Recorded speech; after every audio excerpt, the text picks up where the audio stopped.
Hello guys, কি অবস্থা সবার? কেমন আছেন সবাই? এই ভিডিওতে আমরা এক্সপ্লেন করব the warrior princess and the barbaric king অ্যানিমের এপিসোড 7। তো গাইস, আমি ভাবছি এই অ্যানিমেটা কয়েকদিন টানা এক্সপ্লেন করব, অর্থাৎ এই অ্যানিমের এক্সপ্লেন একেবারেই শেষ করে ফেলবো। এরপর আপনাদের জন্য নিয়ে আসবো এমন একটা অ্যানিমে যেটা হয়তো আপনারা ভাবতেও পারছেন না, তবে এটা সবার পক্ষে দেখা সম্ভব নয়। আর আমার জানা মতে এর এক্সপ্লেন আপনারা অন্য কোথাও দেখেননি। তো প্রস্তুত থাকুন পরবর্তী ধামাকার জন্য। আর হ্যাঁ, আরেকটা কথা, সবাই অসাধারণ সব এনিমে এক্সপ্লেনেশন পেতে আমাদের টপিক এক্সট্রিম চ্যানেলটিকে অবশ্যই সাবস্ক্রাইব করবেন। এর সাথে ভিডিওতে একটা লাইক করবেন এবং কমেন্ট করে জানাবেন আজকের এক্সপ্লেনটা আপনার কেমন লেগেছে। বাই দ্য ওয়ে গাইস, যদি ভয়েসটা একটু অন্যরকম মনে হয় আগেই বলে রাখা ভালো, আজকে অন্য একটা ডিভাইসের মাধ্যমে ভয়েস দিচ্ছি। যাই হোক, এত কথা না বাড়িয়ে শুরু করা যাক আজকের এক্সপ্লেনেশন। তো এপিসোড 7 এর শুরুতেই আমরা দেখতে পাই সারা পানির অনেক গভীরে অবস্থান করছে। তখনই তার সামনে বিশাল একটা ড্রাগন আসে। ওই ড্রাগনটি তার গম্ভীর গলায় বলে, সারা, আমি খুশি যে এই কাজের জন্য আমি তোমাকে বেছে নিয়েছি। এত বিশাল একটা ড্রাগন দেখে তো সারা অনেক চমকে যায়। এরপর সারা লাফ দিয়ে ওঠে। আসলে সে তার ঘুমের মধ্যে স্বপ্ন দেখছিল। এরপর সে ঘুম থেকে উঠেই এই বিষয়ে চিন্তা ভাবনা করতে থাকে সে মূলত কি দেখেছে। তখন আমরা দেখতে পাই সারা একটা ফেরিকে ঠাসা দিয়ে ধরে রেখেছে। ওই ফেরিটা বলে, তোমার হাত ছড়াও, তুমি কি আমাকে মেরে ফেলতে চাও? এরপর সারা চিৎকার করে ওঠে আর হাত ছড়িয়ে বলে, আরে লেডি মিউম, আপনি কি ঠিক আছেন? সিন চেঞ্জ হয় ম্যালসিয়াস সার্সির সাথে বারবেরিওদের গ্রামে এসে ভিন্ন ভিন্ন ধরনের আদিবাসীদের দেখে সে অনেক চমকে যায়। সে এটা বিশ্বাসই করতে পারে না এই দুনিয়ায় এমন কাল্পনিক জীবজন্তু বসবাস করে, কারণ সে এসব কিছু কখনোই দেখেনি। এদের কথা সে সবসময় ফেরিটেইলের কাল্পনিক গল্পেই শুনেছে। এরপর মার্সিয়াসের মাথার উপর একটা ফেরি এসে বসলে সে আরো বেশি ভয় পেয়ে যায়। তখন সার্সি বলে, আজকে একটা রিচুয়াল আছে, ভীমসের হামলার জন্য এই রিচুয়ালটা করা হবে, আর এজন্যই সব আদিবাসী একত্র হয়েছে, আর এই ভীমসের আক্রমণ তো তোমার জন্যই হয়েছে। তখন বিয়র আর বিয়রের মা এবং সারা সবাই ওই জায়গায় এসে পড়ে। বিয়রের মা বলে, ভীমসের হামলার জন্য যেহেতু তুমিই দায়ী, তাই রিচুয়ালে অবশ্যই তোমাকে অংশগ্রহণ করতে হবে। তখন এলফো এই বিষয়টা বুঝিয়ে বলে কেন এই রিচুয়ালটা করা হবে। বিয়র বলে, আচ্ছা, তোমার মা বাবা তোমার নাম কি রেখেছিল মনে আছে? তখন মার্সিয়াস অনেক চিন্তা ভাবনা করার পর বলে, তার আগের 8 বছরের কোনো স্মৃতি মনে নেই, অর্থাৎ সে তার 16 বছর বয়স পর্যন্ত সব স্মৃতি ভুলে গেছে।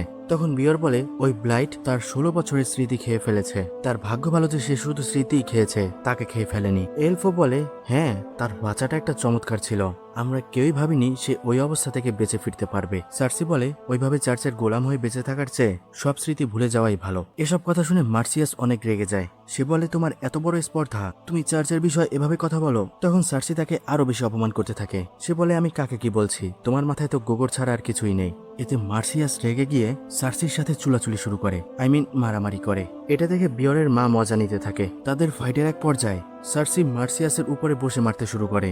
এরপর মার্সিয়াস সার্সির উপরে উঠে বসে, সার্সিকে গাল টানতে টানতে পাগল বানায় ফেলায়। এরপর মার্সিকে সার্সি একটা কথা বলেছিল, সার্সি আগে অর্ডার অফ কমনেরার্স থেকে একটা সাহায্য নিয়েছিল। এই বিষয়টা বলতেই যাবে তখনই সার্সি মার্সিয়াসের আঙুলের ওপর কামড় দেয়। তখন মার্সিয়াস লাফালাফি শুরু করে। এরপর সার্সি মার্সিয়াসকে ধরে চিৎপটাং করে দেয়। তখন ওই রেসলিং ম্যাচে সার্সি জিতে যায়। তখন বিয়রের মা সারা, সার্সি আর মার্সিয়াসকে গোসল করার জন্য নদীর পাড়ে যেতে বলে, আর বিয়রের মা তাদের জন্য অপেক্ষা করবে। সিন চেঞ্জ হয়, সার্সি আর সারা একই কক্ষে বসে আছে। সার্সি বলে, আমি জানি তুমি এই কথাটা শুনে ফেলেছ।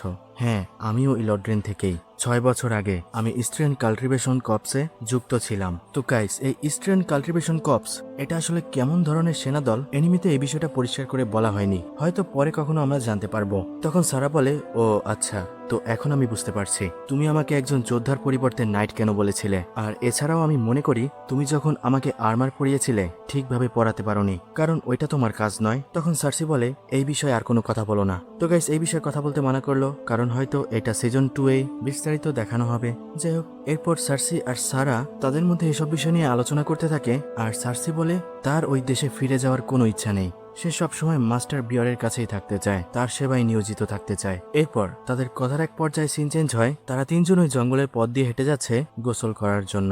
আর মার্সিয়াস তখনও ভয়ে ভয়েই থাকে তার সাথে আসলে কি হবে। সত্যি বলতে গাইস, তাকে দেখে সারার কপি মনে হচ্ছে। সারা শুরুতে যেমনটা করেছিল। তারা হেঁটে যাওয়ার পথে সার্সি মার্সিয়াসকে উস্কানি দিয়ে বলে, মনে হয় তোমার বকবক করাটা একটা অভ্যাস, আর তুমি সারা জীবনই এমনটা করবে। তখন মার্সিয়াস আবার রেগে যায় আর সার্সির সাথে ঝগড়া শুরু করে। তখন সার্সি বলে, তোমার শরীর থেকে গন্ধ আসছে, তুমি কতদিন গোসল করোনি কে জানে, একটা বিচ্ছিরি গন্ধ আসছে। এই কথা শুনে মার্সিয়াসের মাথা খারাপ হয়ে যায়, আর সে সর্বশেষ কবে গোসল করেছিল এটা ভেবে শরমে লাল হয়ে যায়। আসলে গাইস, সত্যি কথা বলতে সার্সি পাগল রে পাগল বানায়। তখন সারাও তাকে সান্ত্বনা দেয়। এরপর সিন চেঞ্জ হয়, তারা একটা ঝর্ণার সামনে এসেছে। তখন তারা ওই ঝর্ণায় নেমে পড়ে। সার্সি বলে, ভয় পেও না, এখানকার বেশিরভাগ অঞ্চলই মাস্টার বিয়রের অধীনে আছে, তাই আশেপাশে কোনো বিপজ্জনক জন্তু নেই। মার্সিয়াস বলে, তোমরা এত বিপজ্জনক জায়গায় গোসল করো, তবুও এখানে তো আশেপাশে কিছু না কিছু রয়েছেই। সার্সি বলে, কিন্তু এমন অনেক অঞ্চল আছে যেগুলো তো ড্রাগনরা শাসন করে, সেসব জায়গার থেকে এই জায়গা তো অনেক ভালো। তখন তারা বিভিন্ন বিষয় নিয়ে কথাবার্তা বলে। এরপর সারা কিছু মাছ ধরে আর গোসল শেষে তারা আগুনের পাশে বসে। সিন চেঞ্জ হয়, রিচুয়ালের সময় হয়ে গেছে, সবাই রিচুয়ালের জন্য রওনা হয় এবং সারা আর বিয়র একসাথে যাচ্ছে। সারার মাথার ওপর একটি ফেরি বসে আছে। সে বলে, সারা যখন ওই ভিমসকে মারার পর বেহুশ হয়ে গিয়েছিল তখন ওই ফেরিটা সারার চারপাশে উঠছিল। কথা শুনে সারা খুশি হয়ে যায়। তখন ওই ফেরি বলে, ওই সময় তো তুমি অনেক ক্লান্ত হয়ে গিয়েছিলে, এই ক্লান্তির অনুভূতি আসলে কেমন? আমরা তো কখনোই এসব অনুভব করতে পারি না। বিয়র বলে, ও সারা, তোমাকে একটা কথা বলতে তো ভুলেই গেছে। ডেফিউ ফেরি আমাদের মতোই, তবে তাদের কিছু কিছু বিষয় বুঝতে সমস্যা হয়। যেমন ধরো, সে মাঝে মধ্যে মার্সিয়াস আর সার্সির মধ্যে তফাৎ খুঁজে পায় না। সারা বলে, এটা তো একটুখানি বিষয় নয়। ডেফিউ বলে, তবে আমি বিশেষ লোকদের মধ্যে তফাৎ বুঝতে পারি। যাই হোক, এরপর তারা ওই জায়গায় পৌঁছে যায় যেখানে তারা ওই ব্লাইট ওই ভীমের সাথে লড়াই করেছিল। তারা দেখে তাদের ওই লড়াইয়ের জায়গাটি সম্পূর্ণ নিষ্প্রাণ হয়ে গেছে।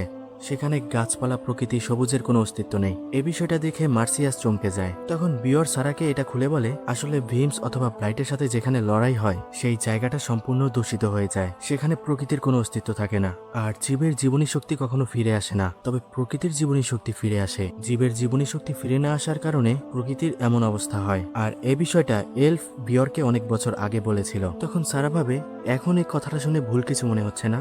ওই এলফ বলে, হ্যাঁ, এটা আমিই বলেছিলাম, হয়তো আমি আরো একটু বুঝিয়ে ভালোভাবে বলতে পারতাম। যাই হোক, যেই অস্ত্রের মাধ্যমে এই জায়গার এমন অবস্থা হয়েছে আমি সেটা দেখতে চাই। তখন বিয়র মার্সিয়াসের ওই বইটি এলফকে দিলে মার্সিয়াস ওই বইটা দেখে লাফালাফি শুরু করে। মার্সিয়াস বলে, এ কি, এটা তো আমার ওই ডিভাইন পুস্তক, আমার বই আমাকে ফিরিয়ে দাও। তখন বিয়রের দিকে মার্সিয়াস ছুটে আসলে সার্সি তাকে ধরে আবার বেহুশ করে দেয়। এলফ তখন ওই বইটা দেখে বলে, এর মাধ্যমে তো অনেক ভয়ানক রিজুৎসু করা যায়। যদিও এই বইয়ে রিজুৎসুর নির্দিষ্ট কোনো আকার নেই, তবে বিষয়টা অনেক মারাত্মক। তার ম্যাজিক্যাল শক্তিটা দোষের না হলেও প্রকৃতি তার জীবনী শক্তি হারিয়েছে, আর এখন এই জায়গাটা অনুর্বর হয়ে গেছে। তার ওই রিজুৎসু এই ভূমির জন্য অভিশাপ। তো গাইস, আমি যেটা অনুমান করছিলাম, পশ্চিমাঞ্চলও হয়তো এই কারণেই অনুর্বর হয়ে উঠেছে, অর্থাৎ অর্ডার অফ কমন এরার্স এর ম্যাজিকের কারণে। এটা আমি আগেও এপিসোড 4-এ বলেছিলাম। যাই হোক, ওই এলফ আরো বলে, তার ম্যাজিক্যাল শক্তিতে আমাদের কিছু যায় আসে না, তবে আমার মতে যে কোনো কিছু ধ্বংসের জন্য রিজুৎসু ব্যবহার করাটাই একটা জঘন্য কাজ। অনেক কথা বললাম, সূর্য পুরো মাথার উপর আছে, সম্পূর্ণ দুপুর হয়ে গেছে, এখন আর আর্ট ম্যাজিক করতে কোনো সমস্যা হবে না, প্রকৃতি খুব সহজেই আগের রূপে ফিরে আসতে পারবে। এরপর তারা রিচুয়ালের জন্য নকশা তৈরি করে আর ভিন্ন ভিন্ন 5টি জাতির প্রধান ওই নকশার উপর দাঁড়ায়। এরপর তারা ফায়ার, ওয়াটার, উইন্ড, লাইটনিং আর আর্ট ম্যাজিক কাস্ট করে। সবাই একসাথে ম্যাজিক কাস্ট করার পর বিয়রের সর্বশেষ ম্যাজিকটা ছিল খুবই শক্তিশালী। তাদের রিচুয়াল শেষ হওয়ার পর আমরা দেখতে পাই ওই মাটি থেকে নতুন লতা পাতা উঠতে শুরু করে, অর্থাৎ সেখানকার মাটি ধীরে ধীরে উর্বর হয়ে উঠছে, সেটা আমরা বুঝতে পারি। এসব বিষয় দেখে সারার চোখে পানি চলে আসে। তখন সারা ভাবে তারা এই মাটিকে উর্বর করতে কতটাই না পরিশ্রম করছে। আর যখন মাটির ভেতর থেকে একটা চারা গাছ উপরে উঠে আসে, সেটা আকাশকে ছোঁয়ার চেষ্টা করে, তখন খুশিতে মনটা ভরে যায়। এরপর বিয়র সারাকে দেখে জিজ্ঞেস করে, সারা, তুমি আবার কান্না করছো, কি হয়েছে তোমার? সিন চেঞ্জ হয়, তারা ওই নতুন উর্বর মাটিতে বৃক্ষরোপণ শুরু করে, অর্থাৎ সবাই সেখানে গাছ লাগায়। আবার কেউ কেউ তো গাছ লাগাতে গিয়ে একে অপরকে প্রপোজ করে। সারা তখন ভাবে, হয়তো কেউ কখনোই ভাবেনি একজন নোবেল লাভেরান লেডি এভাবে বৃক্ষরোপণ করবে, তবুও কাজটা করে ভালো লাগছে। তখন বিয়র এসে বলে, কি ভাবছো সারা? সারা বলে, আমি ভাবছি এই কাজটা কত সাধারণ, তাই না? বিয়র বলে, এসব সাধারণ ছোট ছোট কাজ দিয়েই আমাদের এই জঙ্গল সতেজ থাকে, আর আমরা এত সুন্দর পরিবেশ উপভোগ করতে পারি।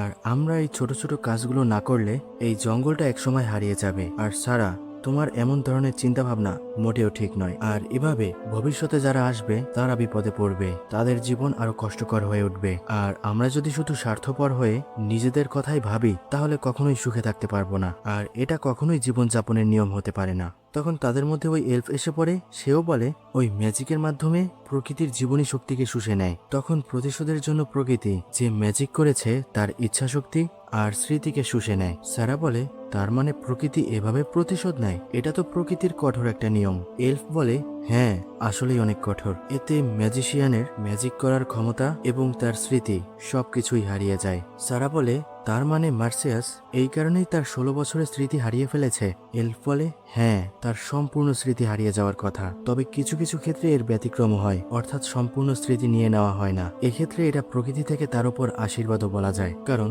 তখন সে বিশুদ্ধ হয়ে যায়। অর্থাৎ বলা যায় মার্সিয়াসের মন এখন সম্পূর্ণ নিষ্পাপ। এরপর আমরা দেখতে পাই ম্যালসিয়াস তার আপন মনে গাছ লাগাচ্ছে, তখন সার্সি এসে তাকে প্রথমবারের মতো তার নামটা বলে। সার্সি বলে, তোমার নাম হলো ম্যালসিয়াস। এই নাম তাদেরকে দেওয়া হয় যারা অর্ডার অফ কমনেয়ার্সের সাথে যুক্ত অ্যালসিয়াস ম্যাভির এতিমখানায় এসে বসবাস শুরু করে। তোমার জন্য ওই সব ভুলে যাওয়াটাই ভালো, কারণ ওই স্মৃতিগুলো মোটেও সুখের নয়। এরপর সার্সি ওই স্থান থেকে চলে যায়, তখন ম্যালসিয়াস আবার গাছ লাগাতে শুরু করে। তো গাইস, এখান থেকেই দ্য বারবারিয়ান স্প্রাইট অ্যানিমের এপিসোড 7 সমাপ্তি হয়। আজ এ পর্যন্তই। ভালো থাকবেন, সুস্থ থাকবেন, আর অবশ্যই লাইক, কমেন্ট আর সাবস্ক্রাইব করবেন। দেখা হবে পরবর্তী ভিডিওতে।